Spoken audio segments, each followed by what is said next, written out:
Hello friends. पिछले कुछ दिनों से स्टूडेंट्स डिमांड कर रहे थे कि सर क्लिनिकल केसेस डिस्कस करें अपने चैनल पे, बिकॉज आजकल क्लिनिकल केसेस इंक्रीजिंगली पूछे जा रहे हैं। पेपर पैटर्न चेंज हुआ है तो बहुत सारे क्वेश्चंस क्लिनिकल केस बेस्ड होते हैं और इनको आंसर करना डिफिकल्ट जाता है स्टूडेंट्स को। इसकी वजह कई है, जैसे कि एक तो रेफरेंस मटेरियल ज्यादा अवेलेबल नहीं है कि जिससे हम पढ़ सके, और ये स्ट्रेट फॉरवर्ड भी नहीं होते क्वेश्चंस, तो बहुत घुमा फिरा के पूछे जाते हैं, तो इसलिए कई बार डिफिकल्ट हो जाता है। एंड देयरफॉर इस सेक्शन में स्ट्रांग होने के लिए क्लिनिकल केसेस डिस्कस करें, ऐसा सजेशन आ रहा था काफी दिनों से। तो हम ये clinical case based discussion start करने जा रहे हैं। ऑफ कोर्स हमारे चैनल पे एक सेक्शन है already clinical case based MCQ discussion, तो उसी से अलाइन करके हम क्लिनिकल केसेस डिस्कस करेंगे कि 6 मार्क के लिए, 10 मार्क के लिए अगर क्वेश्चन आ जाए तो क्या क्या आपको कैसे आंसर करना है। चलिए आज का केस क्या है वो देखते हैं। A 12-year-old boy presents with loss of appetite and fatigue. As दिया है तो सबसे पहली हिंट यहाँ पे एज से मिलती है। देखो अगर अर्ली इन लाइफ इस तरह का एज ग्रुप है 10-12 साल, तो हो सकता है कि ये कंजेनिटल डिफेक्ट या हेरिडिटरी डिसऑर्डर से रिलेटेड हो। आपको एज से कुछ एक हिंट लेनी होती है। अगर 50 ईयर ओल्ड है तो ऑटो इम्यून डिसीज के चांसेस ज्यादा है, 60 के ऊपर है तो न्यूरोडिजेनरेटिव डिसऑर्डर्स के चांसेस ज्यादा है। तो इस तरीके से आपको एज ग्रुप से थोड़ा सा अंदाजा लगाना होता है। आगे देखते हैं। हिमेटोलॉजिक इन्वेस्टिगेशन रिवील्ड मैक्रोसाइटिक अनीमिया। अब ये मैं हमेशा कहता हूं कि क्लिनिकल केस अगर आती है तो आपको उसमें की फ्रेज, कैच फ्रेज क्या है वो ढूंढनी होती है। जैसे यहां पे इस क्वेश्चन में catch phrase is macrocytic anaemia, यानी RBCs are large in size, that's a macrocytic anaemia. तो ये की फ्रेज है। Our discussion will revolve around this. और जनरली मैंने ये भी देखा है कि ये जो की फ्रेज होती है ना, वो जनरली पेनल्टीमेट स्टेटमेंट में, मतलब सेंटेंस में आती है। जनरली ऐसे क्वेश्चन जब आते हैं उसके लास्ट बस्ट वन सेंटेंस देखना, हमेशा उसमें की फ्रेज या हिंट टू द डायग्नोसिस होता है। खैर ये तो एक जनरल स्टेटमेंट था। एंड उसके अलावा urine report indicated low molecular weight proteinuria. तो इस पर्टिकुलर पेशेंट में प्रोटीन्यूरिया भी देखा गया। Low molecular weight proteins are being lost into the urine. ये थोड़ा सा अनयूजुअल है। तो देखते हैं कि क्वेश्चन क्या है। एमसीक्यू ये है कि defect of which of the following is the likely cause. ये आएगा एमसीक्यू।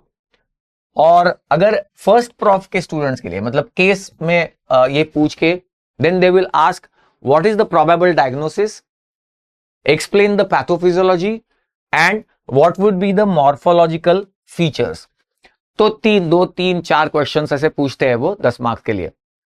पहला क्वेश्चन ही सबसे इंपॉर्टेंट होता है, क्योंकि एक बार वो पहला क्वेश्चन आपने सॉर्ट कर लिया तो उसके बाद फिर बाकी के क्वेश्चंस उससे रिलेटेड होते हैं, लिंक्ड होते हैं और मोस्टली थियोरी बेस्ड होते हैं। तो एक बार पहला क्वेश्चन आ गया उसके बाद तो थियोरी लिखनी होती है, ऐसा जनरली होता है। तो देखते हैं कि what is the probable diagnosis और आगे हमको क्या क्या लिखना है। ऑलराइट। और एमसीक्यू अगर है तो ये है ऑप्शंस। ऑप्शंस है किसका डिफेक्ट होने पर ये कंडीशन हुई है, ऐसा पूछा गया है। मेगालिन, क्यूबिलिन, क्यूबिलिन को क्यूब्यूलिन भी कहते हैं, पेंड्रिन एंड कॉनेक्सिन। सबसे पहले हम कुछ रूल आउट करेंगे ऑप्शंस। देखो कॉनेक्सिन्स हमको पता है कि connexins are involve in formation of gap junctions between the adjacent epithelial cells etcetera. और यहां पे हम आरबीसीज की बात कर रहे हैं तो ऑब्वियसली आरबीसीज में तो गैप जंक्शंस नहीं होते, and therefore connexin can be safely ruled out. हमारा सारा डिस्कशन आरबीसीज के अराउंड रिवॉल्व होगा, ये तो बात सीधी है एकदम, क्योंकि मैक्रोसाइटिक अनीमिया दिया हुआ है क्लियरली। तो कॉनेक्सिन नहीं होंगे। पेंड्रिन, ये भी आपको पता है कि पेंड्रिन जो है वो involve in the transport of iodine into the thyroid gland, into the follicles. और ये केस थायराइड से रिलेटेड नहीं लग रही, मतलब ऐसे कोई मैनिफेस्टेशंस दिए नहीं है, तो ये भी रूल आउट हो सकता है। बचे 2, मेगालिन और क्यूबिलिन, इनमें से कोई एक हो सकता है। एंड द आंसर इज क्यूबिलिन या क्यूब्यूलिन। तो अब देखते हैं कि ये आंसर क्यों है। सबसे पहले तो आपको ये लिंक अब तक लग गई है कि ये मैक्रोसाइटिक अनीमिया है, आरबीसीज लार्ज है और ये कब होता है इटियोलॉजिकली स्पीकिंग? बोलो, megaloblastic anaemia. So this is probably A case of megaloblastic anaemia. फिर क्या बचता है? फिर क्यूबिलिन को मेगालोब्लास्टिक अनीमिया से जोड़ना, लिंक करना, उतना ही बाकी रहता है. तो चलो देखते हैं क्या रोल है क्यूबिलिन का. मेगालिन एंड क्यूबिलिन, मैं दोनों को ब्रैकेट कर रहा हूं क्योंकि ये दोनों के में कई सारे कॉमन फीचर्स है. They are large multi ligand endocytic membrane glycoproteins. तो थोड़ा एक्सप्लेन कर देता हूं पहले. दे आर मेम्ब्रेन प्रोटीन्स या मेम्ब्रेन ग्लाइकोप्रोटीन्स, ये मेम्ब्रेन में होते हैं. एंडोसाइटिक मतलब they are involved in endocytosis of various ligands and chemicals. और तीसरा मल्टी लाइगैंड. देखो नॉर्मली कोई जो रिसेप्टर होता है तो वो बड़ा स्पेसिफिक होता है, यानी एक स्पेसिफिक हार्मोन आएगा या कोई लाइगैंड आएगा, उसी के साथ ये बाइंड करता है.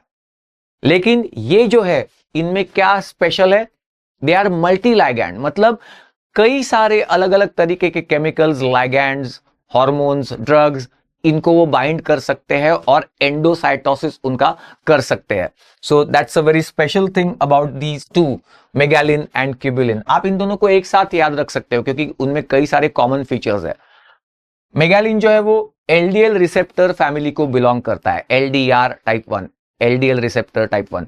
तो एलडीआर फैमिली, और ये आपको याद होगा कि सर्कुलेटिंग एलडीएल्स जो होते हैं, तो स्टीरॉयड सिंथेसाइजिंग जो सेल्स है उनके मेम्ब्रेन में एलडीएल रिसेप्टर होता है. तो सर्कुलेटिंग एलडीएल जो है वो उस रिसेप्टर को आइडेंटिफाई करके बाइंड करते हैं एंड इस तरीके से उनका एंडोसाइटोसिस होता है. किनका? एलडीएल्स का, अलोंग विद द रिसेप्टर. तो ये वो एलडीएल रिसेप्टर फैमिली है जो एंडोसाइटोसिस में इन्वॉल्व होती है. Megalin and cubulin are expressed in the epithelial cells. तो एक अहम पार्ट जो आपको मालूम होना चाहिए कि ये एपिथेलियल सेल्स के मेम्ब्रेन में एक्सप्रेस होते हैं. मैं आगे डायग्राम से बताऊंगा इसको. और कौन सी एपिथेलियल सेल्स मतलब किस ऑर्गन्स में? तो जीआईटी है, किडनी है, ब्रेन, लंग्स, इन ऑर्गन्स में के एपिथेलियल सेल्स के मेम्ब्रेन में ये दो होते हैं. And they are involve in endocytic uptake of many ligands, यानी एंडोसाइटोसिस से सब्सटेंसेस एंटर द सेल या उनका अपटेक होता है इनटू द सेल्स. तो इसमें ऐसे कई सारे सब्सटेंसेस के एंडोसाइटोसिस में ये दोनों इन्वॉल्व होते हैं. For example lipoproteins, vitamin binding proteins. इससे कुछ आपको क्लिक हो रहा है? Vitamin binding proteins. Megaloblastic anaemia तक हम पहुंच ही गए हैं, तो कौन सा विटामिन होगा? Come on, vitamin B12. और उसको बाइंड करने वाला प्रोटीन याद है? Intrinsic factor of castle. Yes. तो अब धीरे धीरे हम डायग्नोसिस की तरफ बढ़ रहे हैं, पैथोफिजियोलॉजी की तरफ बढ़ रहे हैं. Carrier proteins, hormones, drugs etcetera, इन ऐसे बहुत सारे लाइगैंड्स को ये दोनों बाइंड करते हैं और इंटरनलाइज करते हैं इनटू द सेल, मतलब एंडोसाइटोसिस कर लेते हैं उनका. और ये है अब सबसे अहम हिस्सा हमारे डिस्कशन का. आप देख सकते हो, now the picture will be completed. We eat vitamin B12 in the diet और फिर स्टमक से सिक्रीट होता है इंट्रिंसिक फैक्टर ऑफ कैसल. ये तो आपको पता है. और intrinsic factor of castle and vitamin B12, इनका जो कॉम्प्लेक्स है हम उसको B12IF कॉम्प्लेक्स कहते हैं. B12 इंट्रिंसिक फैक्टर का कॉम्प्लेक्स, ये ऑल द वे जाता है टू द इलियम, जहां से वो एब्सॉर्ब होता है इनटू द ब्लड. राइट? क्यों इलियम तक जाता है ये? तो इसका आंसर अब हमें यहां मिलता है कि इलियम में इनका रिसेप्टर है और वो रिसेप्टर है क्यूबिलिन. आप देख सकते हो यहां पे इलियम का एक पार्ट दिखाया, उसकी लाइनिंग सेल एपिथेलियल सेल, और उस एपिथेलियल सेल के मेम्ब्रेन में यहां पे ये क्यूबिलिन दिखाया हुआ है. तो होता यह है कि इंट्रिंसिक फैक्टर और B12 का जो कॉम्प्लेक्स है वो ऑल द वे इलियम तक आया, यहां क्यूबिलिन को बाइंड किया and then it is internalised, और फिर from the other side the B12 is absorbed into the blood. इसका ये सबसे अहम पार्ट था पैथोफिजियोलॉजी में आपको लिखने के लिए कि B12 के एब्सॉर्प्शन के लिए ये क्यूबिलिन जरूरी है। तो अब बातें साफ हो जाती है कि अगर क्यूबिलिन का कंजेनाटल डिफेक्ट है, क्यूबिलिन एब्सेंट है, तो विटामिन B12 एब्सॉर्प्शन नहीं हो सकेगा, और वो एब्सॉर्प्शन नहीं हो सकेगा तो resultant condition is called as megaloblastic anaemia, और उसका ब्लड पिक्चर होता है मैक्रोसाइटिक अनीमिया। मैक्रोसाइट्स मतलब large RBCs on the peripheral blood smear. तो ऑब्वियसली अब डायग्नोसिस तो हो गया कि this is megaloblastic anaemia. Reason और पैथोफिजियोलॉजी भी हमने डिस्कस की, वही आपको थियोरी में बताना होता है। एक और पॉइंट कि उन्होंने कहा था लो मोलेकुलर वेट प्रोटीन्यूरिया भी है इसमें, तो ऑब्वियसली किडनी से रिलेटेड कुछ है। तो देखो रीनल ट्यूब्यूल्स में, खास करके पीसीटी में, जो लाइनिंग सेल्स है, epithelial cells lining the tubules, उनमें भी, उनके मेम्ब्रेन में भी एक क्यूबिलिन है। और जो लो मोलेकुलर वेट प्रोटीन्स है, हार्मोन्स है, ड्रग्स है, ऐसे जो फिल्टर हुए हैं, तो उनको रीएब्सॉर्ब करने के लिए भी ये क्यूबिलिन जरूरी है। ये low molecular weights proteins, they will bind with cubilin and then endocytosis से वो अंदर चले जाएंगे और दूसरे साइड से they will be reabsorbed into the blood. तो अगर क्यूबिलिन का डिफेक्ट है तो obviously filtered low molecular weight proteins जो है वो रीएब्सॉर्ब नहीं हो सकेंगे। इसका मतलब they will be lost into the urine and that is low molecular weight proteinuria. तो diagnosis is confirmed, it is a congenital defect of cubilin. Cubilin defect results in hereditary megaloblastic anaemia type 1। First year level पे आप सिर्फ megaloblastic anaemia लिख दो तो भी चल जाएगा, या फिर ये लिखो तो और भी अच्छा है, hereditary megaloblastic anaemia type 1 and along with that there is low molecular weight proteinuria। तो ये है कंप्लीट डायग्नोसिस। और अगर आप फर्स्ट प्रॉफ के स्टूडेंट हो, सेम क्वेश्चन आपको केस के फॉर्म में आया और आपको ये 2-3 क्वेश्चंस पूछे गए हैं, तो आप उसे कैसे अप्रोच करोगे?